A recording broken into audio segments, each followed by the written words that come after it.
ಇವತ್ತು ನಾನು ನಿಜವಾಗ್ಲೂ ನಮ್ಮ ಆರ್ ನಗರದ ಬಿಜೆಪಿ ಮುಖಂಡರಾದಂಥ ರಾಮಚಂದ್ರ ಅವರನ್ನು ಮತ್ತು ಯುವ ಮೋರ್ಚಾ ಮುಖಂಡರಾದಂಥ ಜಗದೀಶ್ ಅವರನ್ನು ಮನಸ್ಸಿನಿಂದ ಹೃದಯದಿಂದ ಅವ್ರನ್ನ ಅಭಿನಂದಿಸ್ತೇನೆ.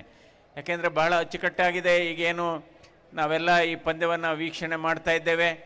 ಯಾಕೆಂದರೆ ಹಿಂದೆ ಎಲ್ಲ ನಾವು ಯಾರಾದರೂ ಮಕ್ಕಳು ಕ್ರಿಕೆಟ್ ಮ್ಯಾಚ್ ಆಡ್ತಾರೆ ಅಂದರೆ ಓದ್ಕೊಪ್ಪ, ನೀನು ಸುಮ್ಮನೆ ಹಾಳಾಗಿ ಹೋಗ್ತೀಯ, ಪರೀಕ್ಷೆ ಸರಿಯಾಗಿ ಬರೆಯಲ್ಲ ನೀವು ಅನ್ನೋರು.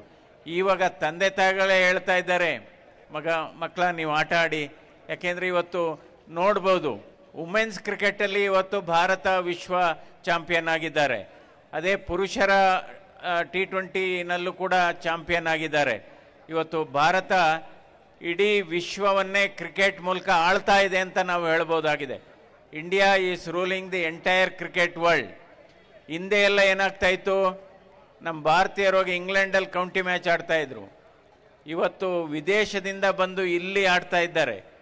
ವಿದೇಶದಿಂದ ಇವತ್ತು ರಿಚೆಸ್ಟ್ ಕ್ರಿಕೆಟಿಂಗ್ ಬಾಡಿ ಅಂದರೆ ಇವತ್ತು BCCI ಅಂತ ಏನು ಹೇಳ್ತೇವೆ, ಇಡೀ ಪ್ರಪಂಚದ ಕ್ರಿಕೆಟ್ ಆಡುವ ನೇಷನ್ಗಳಲ್ಲಿ ಅತ್ಯಂತ ಶ್ರೀಮಂತವಾದಂಥ ಕ್ರಿಕೆಟ್ ಬೋರ್ಡ್ ಅಂದರೆ ಅದು ಭಾರತೀಯ ಕ್ರಿಕೆಟ್ ಮಂಡಳಿ ಅಂತಲೇ ಹೇಳಬೇಕಾಗುತ್ತೆ.